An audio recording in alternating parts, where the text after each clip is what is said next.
पत्नी है, बच्चे हैं, माता पिता है, मित्र है, सहयोगी है, धन है, दौलत है, पद है, प्रतिष्ठा है, सब कुछ तो है। क्या नहीं है? फिर भी जिंदगी अधूरी अधूरी सी लगती है। आप जानते हैं किस चीज की कमी है? सुकून की कमी। सब कुछ है पर सुकून नहीं है, शांति नहीं है। और इस सुकून के लिए मनुष्य मारा मारा फिरता है। न जाने कौन कौन सी ज्ञान की बातें घोट कर पी जाता है और उससे भी क्या मिलता है। अशांति, सवाल ही सवाल जिंदगी में खड़े हो जाते हैं। पर मनुष्य इतनी सी बात नहीं समझता कि यह शांति, यह सुकून प्रश्न खड़े करने से नहीं मिलती, और ना ही मिलती है उत्तर ढूंढने से। यह तभी मिलती है जब ना प्रश्न हो और ना उत्तर। इसका पत्नी, बच्चे, माता पिता, सहयोगी, धन दौलत, पद प्रतिष्ठा, किसी से कोई संबंध नहीं है। और यह सब लोग कौन है? यह तभी तक साथ है जब तक तुम्हारी सांस चल रही है। इधर सांस गई, उधर रिश्ते चले जाएंगे। और कुछ रिश्ते तो सांस के चलते चलते ही बेमानी हो जाते हैं। सबसे कीमती चीज जीवन की सांस ही तो है।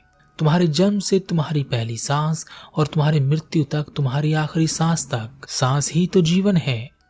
और तुम अपनी सांसों का इस्तेमाल सिर्फ भटकने के लिए कर रहे हो। जीवन का एक ही उद्देश्य है, जीवन जीना। और जीवन जीने के अलावा तुम सब कुछ करते हो। और सब कुछ करने के बाद भी तुम खाली के खाली रह जाते हो। एक युवक बहुत जिज्ञासु था। उसके मन में हजारों सवाल थे। उन सवालों को खोजने वह इधर उधर भटकता रहा। बहुत भटकने के बाद आखिरकार वह गुरु के पास पहुंचा। उसने गुरु से कहा, गुरुदेव, जीवन की सबसे बड़ी उपलब्धि क्या है? गुरु ने कहा, सुकून। अगर किसी के जीवन में सुकून है तो वह उसके जीवन की सबसे बड़ी उपलब्धि है। युवक ने कहा, और सत्य प्राप्त करना, ज्ञान प्राप्त करना, क्या यह बड़ी उपलब्धि नहीं है? गुरु ने कहा, सत्य और ज्ञान हमें सुकून देते हैं, इसलिए सत्य और ज्ञान बड़ी उपलब्धि नहीं है, उनसे मिलने वाला सुकून बड़ी उपलब्धि है। युवक ने कहा, तो फिर सुकून पाना तो कोई बड़ी बात नहीं है। मेरे जीवन में तो बहुत सुकून था। जब से मैं इस ज्ञान के मार्ग में आगे बढ़ा, जीवन से सुकून चला गया। कैसे सत्य प्राप्त करूं, बस इसी चिंता में लगा रहता हूं। गुरु हंसे और कहा, बिना ज्ञान और बिना ध्यान के सुकून की उपलब्धि नहीं हो सकती।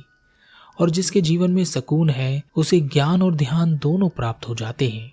युवक ने कहा, अगर यही बड़ी उपलब्धि है तो मैं अपने पुराने जीवन में लौट जाता हूँ, वहां बहुत सुकून था। वह युवक वापस चला गया।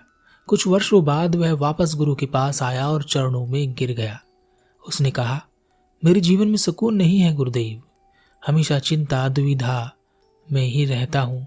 मेरी शादी हो चुकी है और अब मुझे ऐसा लगता है कि मेरा जीवन व्यर्थ हो रहा है। मैं जीवन जी नहीं रहा हूं बल्कि इसे ढो रहा हूं। गुरु ने कहा, जीवन में सब कुछ होना सुकून नहीं है। सुकून का तुम्हारे पास उपलब्ध चीजों से कोई संबंध नहीं है। तुम चाहे गरीब हो या अमीर, सुकून का इससे कोई लेना देना नहीं है। सुकून और शांति भीतर से उत्पन्न होते हैं।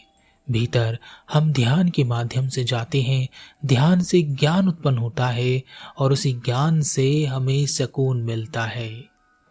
गुरु ने उस युवक को एक पहाड़ की ओर इशारा करते हुए कहा, देखो उस पहाड़ को, उस नजारे को देखो, सुंदर है ना? देखकर आनंद आया? युवक ने कहा, जी बिल्कुल, निसंदेह यह एक बहुत ही सुंदर पहाड़ है और बहुत ही सुंदर नजारा है। गुरु ने कहा, क्या उस पहाड़ से जुड़ाव हुआ? क्या तुम्हें नहीं लगता कि इस पहाड़ को तुम्हें अपने साथ ले जाना चाहिए, हमेशा अपने पास रखना चाहिए और यह केवल तुम्हारे ही पास होना चाहिए? युवक ने कहा, नहीं, मुझे इस पहाड़ से कोई जुड़ाव नहीं हुआ और ना ही मेरे मन में इसे अपने साथ ले जाने या अपने पास रखने की कोई इच्छा उत्पन्न हुई। गुरु ने कहा, लेकिन फिर भी तुम्हें इस पहाड़ से आनंद आया है ना? युवक ने कहा, हाँ बिल्कुल, इसमें कोई संदेह नहीं है। गुरु ने कहा, बस यही सत्य है, पास रखना सीखो, काबू करना नहीं। हम जीवन भर सब कुछ काबू करने की कोशिश करते रहते हैं। हर किसी को हर कोई काबू करने में लगा रहता है। इसी कारण अशांति है, इसी कारण जीवन में सुकून नहीं है। अगर तुम इस पहाड़ को भी काबू करने की कोशिश करने लगोगे, इसे छिपाने की कोशिश करने लगोगे, तब यह पहाड़ तुम्हें आनंद नहीं देगा, बल्कि दुख, दुविधा, अशांति और चिंता में डाल देगा। उसी वक्त को गुरु की बात समझ में आ गई।